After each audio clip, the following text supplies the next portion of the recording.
Now, Why? I'm telling the Ain't a story. bad You deal. sit down. So, you got to be a pro at this to do this. I could have just done that. So y'all remember a left-hander named John Candelaria, left-handed relief pitcher? Yeah. So we played together, and we played together here in New York, and then he left and went to the Dodgers, and then I ended up getting traded to the Dodgers in the early 90s, and so we're coming to New York to play the Mets, and we had an off day.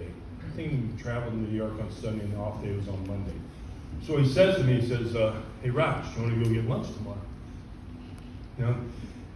And even though this is my probably 8th year in the big leagues, John Candelaria was still my senior, so I felt really honored to be asked to go to lunch with him the next day. And you know, he's a real wine connoisseur, so he always picks these really, really expensive restaurants, so I'm figuring, I mean, if you're paying, I'm going, right?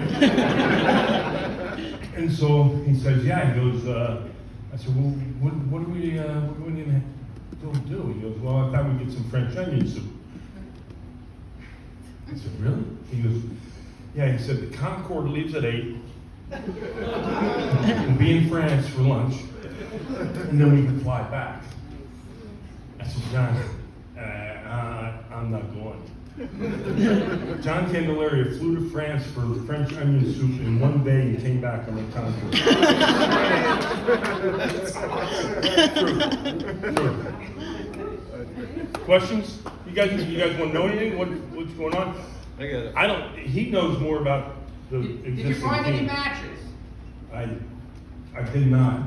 Did you bring any? No, I I got a funny story. It made me think of this right now. But Okay. so in '99 we started the season in Miami. Of course, we made the playoffs, won the wild card that year. But anyhow, yeah. So maybe that's a good omen, right? So anyhow, a bunch of us go get sushi. It's kind of a late lunch type of thing. We had Masato Yoshi, the Japanese catcher, the Japanese interpreter.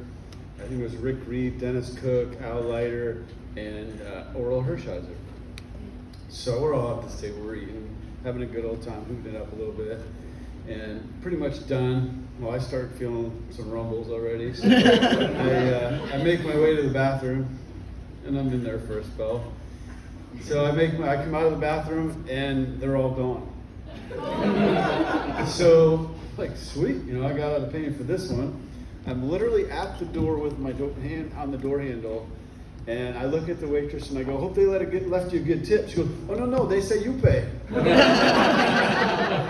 Oh man, all right. So, You had to buy the whole dinner? oh yeah. Really? It was like $600. So I pay the bill, and I come out of the restaurant, and they're all across the street. Well, they come running over across to me, and they're laughing because I got stuck with the bill. And Oral says to me, "Here, I can't have you pay. He's got a wad of cash." And I'm going. And I say, "No way, man. You get the next one. It's not a big deal. I got it. No, I cannot have that." And he jams this whole wad of cash in my pocket. So now we're all walking back to the hotel, and I'm thinking, damn, I made out of this deal. I got some serious cash here. Of course, I didn't want to look at it in front of everybody. Yeah, Oral has some deep pockets. Yeah. As soon as he plastic caps to get his wallet open. Yeah, as soon as I get up to the room, I fire in there and I'm trying to get this wad of cash out. I look, first one's a 20, the rest were singles. They ran across the street to that store and cleaned them out of singles. So what else? What are you guys doing tonight? We're looking at it. Talk about dating over 50, over 60. What Try am it. I doing? What Well, are I'm you not. doing? No, I don't mean that. I mean, I'm married. I got kids. I'm running out of the house. They were rural, you know. I got a stupid question, but do you No, wear your no championship ring all the time? No. 'Cause I would. No, I work at events like this, dinner sometimes, but like when I'm cutting the grass or trimming the hedge, probably not. You know? No, I don't wear it all the time. Show it off. Show it Yeah. off. Oh. Don't put it in your pocket. Pass it around. You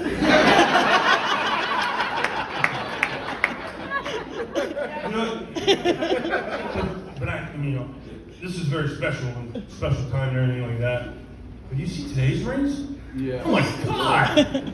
You need a tow truck to pull those things. They're done with 2 fingers. But you got to. I remember Rick Aguilera. He used to put a softball between these 2 fingers because he wanted to spread his fingers apart to try and throw a fork ball, which he ultimately ended up doing and being very successful at. But you need to spread your fingers to get those rings on. Those guys that had those, like the Bulls, they got these championship rings, and it's like, you want to see my ring? It's like, It's a glory. you know? I don't know.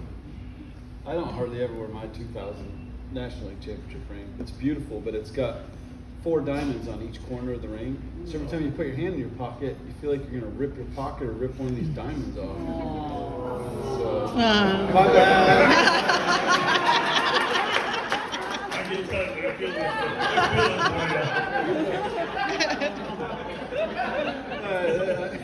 That came out wrong. So what are you all doing after this? Going home. Going home? Anybody live here? Anybody live in the island, or here, or the island? That's somebody said the other day to me. You know, Queens. are you local or from around here? All from Queens. All Queens. Bronx.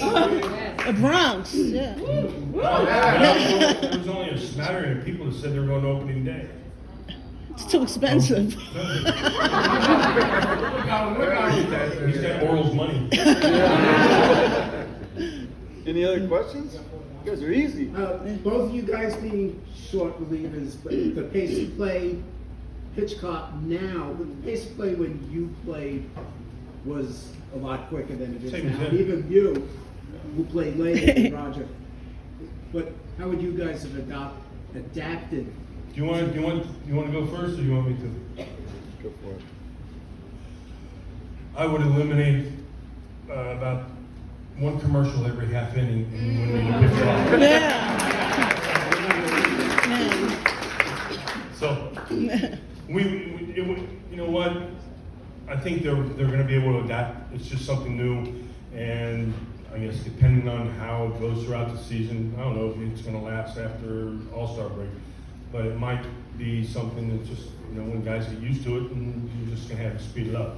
And we never had that problem. I mean, guys were ready to hit, and we didn't have, especially as relievers, we didn't have those hesitant windups or delivery or setups that they do now. The 5 taps. I mean, it was like Rock the baby. It was like we want to go. All right, we want to get somebody out. It's like sometimes these guys are afraid to throw the ball. They don't want to throw it because something good might not happen. I think, and they talk about speeding up the game, and we talked about it earlier when we were waiting in the lobby to do something this morning, that, true baseball fans just want to see a really good game. Mm-hmm. And occasionally, the team you're rooting for, you want to see a blowout where they beat the snot out of some team. Mm-hmm. But if you start saying the game's going to last 2 hours and it costs you $800 to go to the game, you're going to go, shit, I didn't get my money's worth. Right. Yeah. And if you want to speed up the game, back in the day, the games went quicker because, there wasn't as many commercials, but the umpires called the strike zone the high strike. So if you want to speed the game up, the game will naturally speed itself up if they call that strike a strike. Because that's what the rule book states. So we're along the lines and say, I'm not calling that a strike anymore. Guys will swing the bat, they're either going to strike out, walk, or they don't just sit there and wait for the perfect pitch. But like he said, I get the ball and I'm ready to go. And speeding up the game to me somewhat makes my job easier. But the commercials is what I was on the mound waiting sometimes, and the umpire go like this, hold on, gotta wait, okay, go, because they gotta wait for the commercials.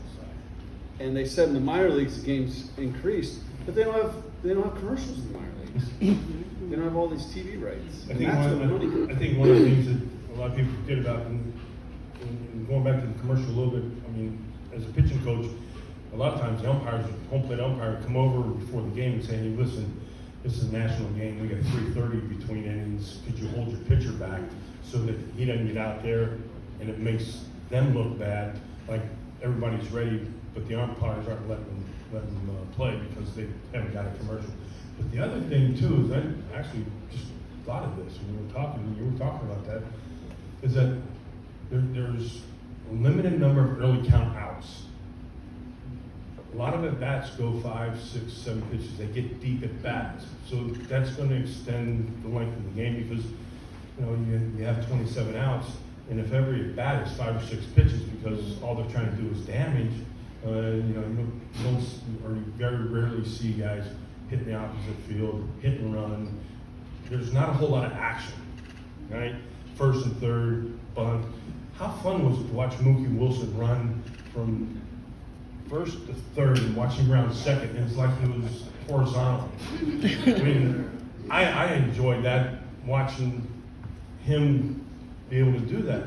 But there's not a lot of action.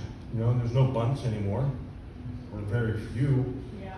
Everything's it's all damage. It's a home run, double in the gap, or a strikeout, which is going to take a minimum of 3 pitches. I think it was the Braves last year went down to I second that. the point I'm making is the Braves didn't have a sacrifice bunt the entire year last year. I think until like the third to last game of the season. But the game today is built on offense. Now they're going to make the bags bigger. They're going to no shifts, DH, which takes the whole strategy out of the game. If they want to speed the game up, I say whatever armored crap these hitters want to wear, they got to run the whole bases with them too. You can't call timeout to have the bat boy run out. Let me get undressed on the field and put my oven mitt so I don't hurt my fingers. The first base coach looks like a body of armor down there because he's got everybody's stuff on. You just ran 2 or 3 bases. You can't run 90 more feet with the same stuff on. When's the last time they made a rule change to help the pitcher? They were talking about taking the pitcher's mound back another 2 feet? Yeah. Piggybacking that, here's what I say. They check the pitcher's hand every day, every inning when he comes off the field. If the batter can use whatever he wants to get a better grip on the bat, why can't the pitcher use the same thing to get a better grip on the ball? We say all this and we love the game. It's the greatest game in the world. And that's what it's about. It's about debating, at the water cooler, talking about yesterday's game, pitching change, or didn't do this or we didn't do that or whatever. So, it's still the greatest game in the world, and this is the greatest city to have been able to play in. The sad reality of it is the game's been around in 150 years or so now. Yeah, it's I the didn't play perfect back game. It's the perfect game, but they keep trying to screw with it. It's not broken. Why fix it? Right, exactly. Hey, we're getting the old double top light over here. It's time to wrap up. I'm sorry, you had a question back here. Oh, yeah. What was your favorite team when you were 10 years old, each of you? Can't remember when I was 10 years old. It's only 10 years ago for you. Routine as far as playing baseball? No, what was your favorite team? Oh, my favorite team. Yeah, Oh, the Boston Red Sox. I grew up in Western Massachusetts, so yeah, the '86 kind of really hurt. I was a Sorry, Red Sox are one of my favorite teams. Now, my favorite team was. I didn't have a favorite team. I had a favorite player, and it was Tom Seaver. I grew up in Cincinnati, Ohio, and that was the era. I was 15, 16 when the Big Red Machine in the 70s were all the Reds and stuff. But I wasn't a Reds fan. I just was a Tom Seaver fan.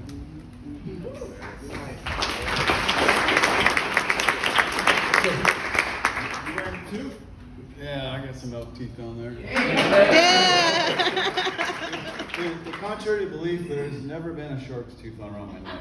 I don't know who came up with that, but yeah, and I guess they never really asked me. But Otani, I see out them behind you, it's almost Otani. Is that guy the biggest freak you've ever seen?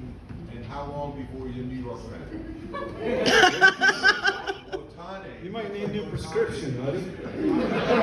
Otani blocked the G, so it looks like Otani. OTHA. So that's subliminal there. Okay. So The drinks are really good. What do we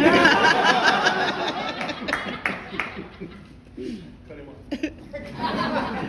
What do you think of the WBC? Wait a minute. I mean, you asked what we thought about Otani. Yeah, Otani, that guy.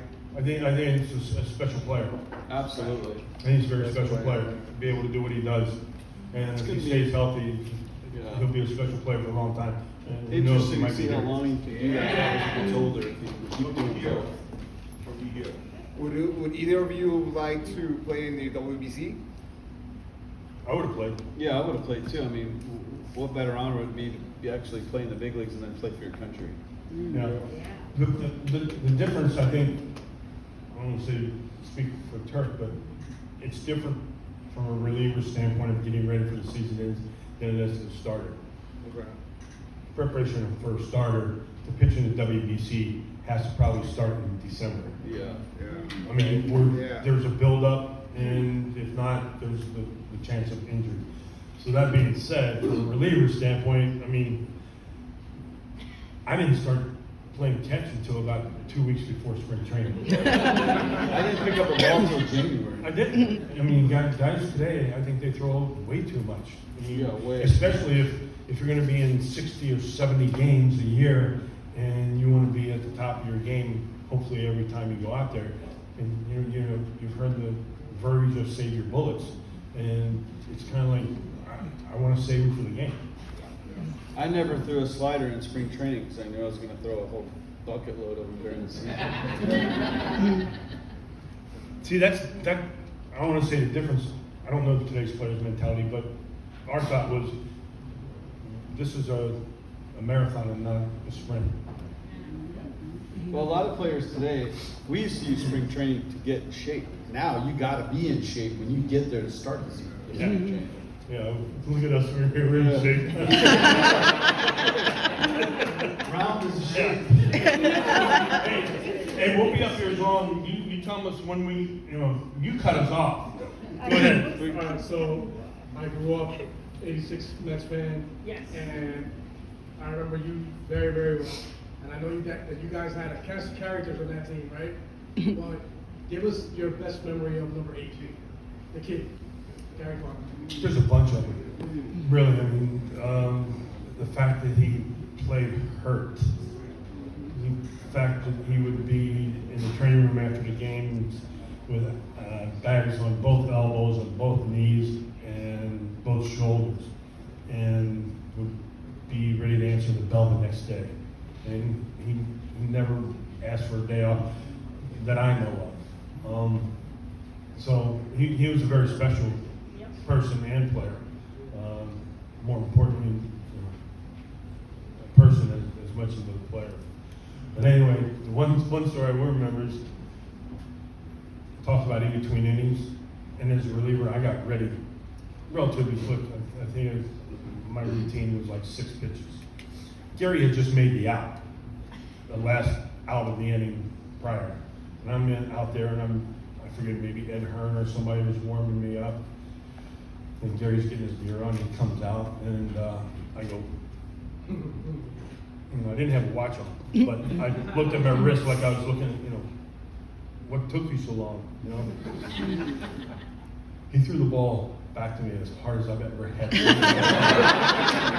ball back to me. Yeah. I go, I probably shouldn't have done that. I better get out of the way of that throw to second. Yes.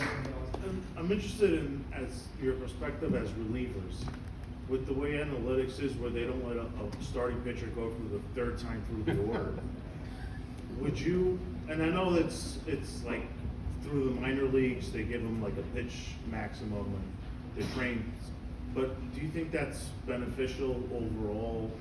If you were a manager, would you rather have just the guy go 2 times through the order and bring in some studs out of the bullpen? Or would you rather just have these pitchers maybe build up their arm and be able to navigate better?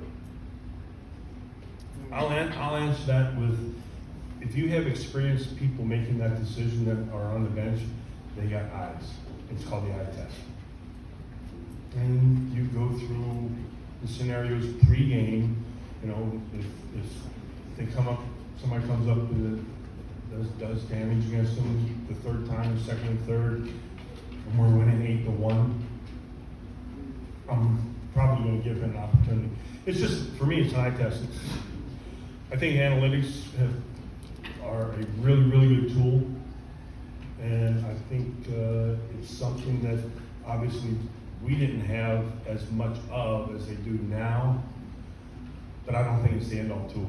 I think that when you have an experienced manager like Buck Showalter, who knows and has been around the game and has seen plenty of players and pitchers going through different scenarios, he's pretty good at getting the eye test. And it all depends on each day, what the guy has that day. You know, some guys, we were talking in the car, Blake Snell in the World Series 3 years ago, the Dodgers in Tampa Bay. They lost the World Series because they took him out because it would have been his 3rd time through the order. And that cost him the World Series. And he's your ace of the staff for one thing. I don't care if he's your 5th guy in the rotation. He's got his stuff tonight. Let him go. It's over-managing, micromanaging, really is what it is. And it's good to a point. Final question. Final question. We're at a comedy club. Yes, you are. Who told the best jokes on the team? Who what? Who told the best jokes or was the funniest teammate you guys had? You guys watch MLB Network?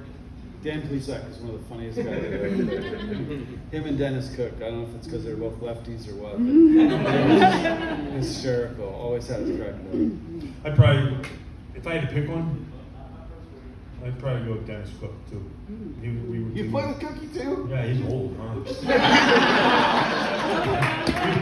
we played together in Philadelphia, and he's from Texas, and he is from Texas. He's got that draw, and he's got those sayings that you can't remember them all, but they're so good.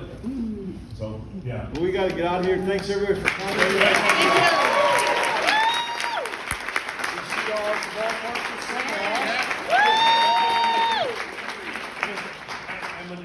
I'm going to say one more thing. Turk played in a different era than I did, okay? And there were Tom Sievers, the Jerry Kozmans, now or the Mike Piazzas, now the Francisco Lindors. Different players passed through this city to play baseball and for the organization New York Mets. What I want to say is that it's because the fans who were fans at 8 years old are fans at 80 years old. So you see players go through, but it's your involvement that makes an organization go. So, thank you. I'll just add something about really quickly. It's because of you guys that I worked my ass off every day not to fail, not to let you down.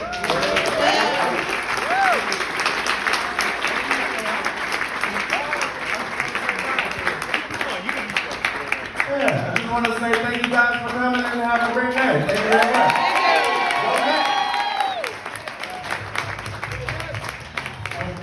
Waiters and waitresses, it was greatly appreciated. Thank you.